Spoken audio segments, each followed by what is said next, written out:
Hello, fellow Force enthusiasts and speculative historians. Welcome back to our channel. Today, we diving deep into a galaxy-colliding question that has been on every fan's mind. What if the one and only Darth Vader, the Dark Lord of the Sith, set his sights on Earth, but in the year 3000? Grab your popcorn, because this is going to be an epic ride. First, let's set the stage. The year is 3000. What does Earth look like? Forget flying cars. We're talking about a planet that has likely mastered interstellar travel, at least within our solar system. Humanity has colonies on Mars, the moons of Jupiter, and probably asteroid belt mining outposts. Our technology would be a mix of advanced AI, cybernetics, quantum computing, and potentially even some form of energy weaponry. We're not the defenseless planet from a 20th century sci-fi movie. We'd be a burgeoning interplanetary civilization, probably dealing with our own political squabbles between Earth-based governments and off-world colonies. We might even have our own rebel alliance equivalent brewing. Now, imagine this scene. A colossal, dagger-shaped shadow falls over the lunar colony. A star destroyer, the Executor perhaps, has arrived, flanked by TIE fighters swarming like angry insects. The initial contact would be terrifying. Our defenses, no matter how advanced, would be tested against technology from a galaxy far, far away.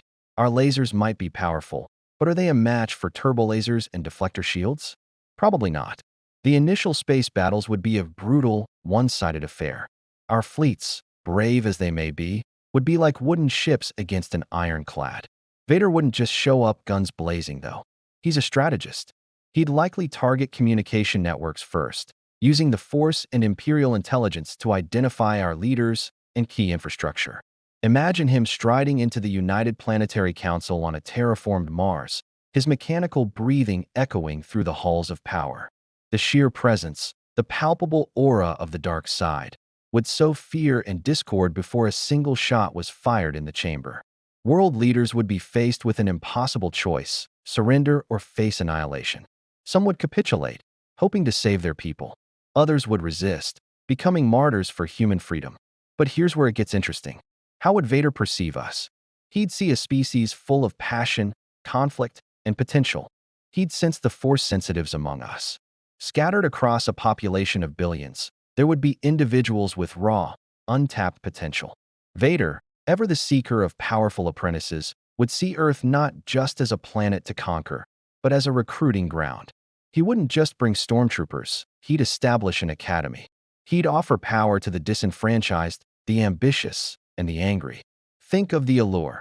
Join the Empire, learn the ways of the Force, and bring order to your chaotic world. Many would be tempted. A human-led inquisition, trained by Vader himself, would be a terrifyingly effective tool for subjugating the population. How would the people of Earth fight back? Guerrilla warfare would be our best bet. The sprawling megacities of 3000, with their vertical slums and labyrinthine underlevels, would be the perfect battleground for a resistance movement. We've seen this in Star Wars itself on planets like Lothal and Jedha.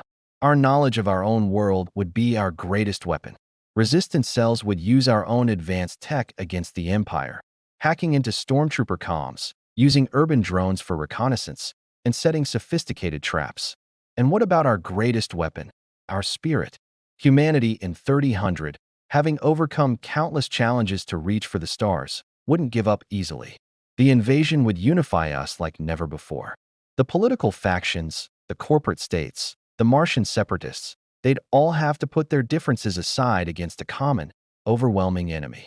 Scientists would work around the clock, reverse engineering captured Imperial tech. A single TIE fighter could advance our own fighter capabilities by a century.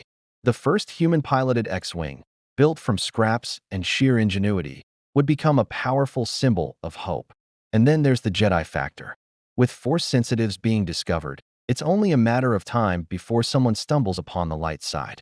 Perhaps an old Jedi holocron was found by a probe centuries ago and sits forgotten in a museum.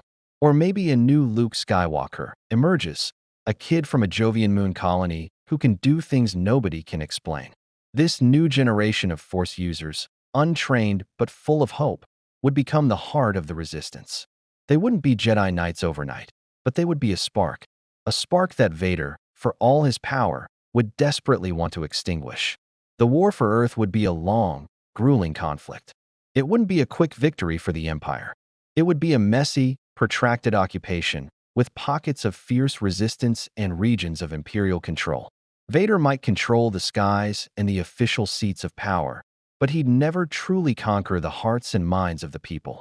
He would find that Earth's greatest resource isn't its technology or its minerals, but its stubborn, unyielding hope. Ultimately, Vader's invasion of a 3000 AD Earth would create a new, epic chapter in the Star Wars saga. It would be a story of humanity pushed to the brink, discovering its own inner strength and its connection to a larger, cosmic force. Vader would bring order, yes, but it would be the brutal order of the tomb. And in response, humanity would give the galaxy something it hadn't seen before, a planet of billions of rebels, all fighting for their home. What do you think? Could Earth in 3000 fend off the Dark Lord? Or would we become another jewel in the Emperor's crown? Let me know your theories down in the comments. I love reading your ideas. Thanks so much for watching and sharing this thought experiment with me. If you enjoyed this journey into a galaxy far, far away, be sure to hit that like button, subscribe for more what-if scenarios, and ring that notification bell so you don't miss our next adventure. Until next time, may the Force be with you.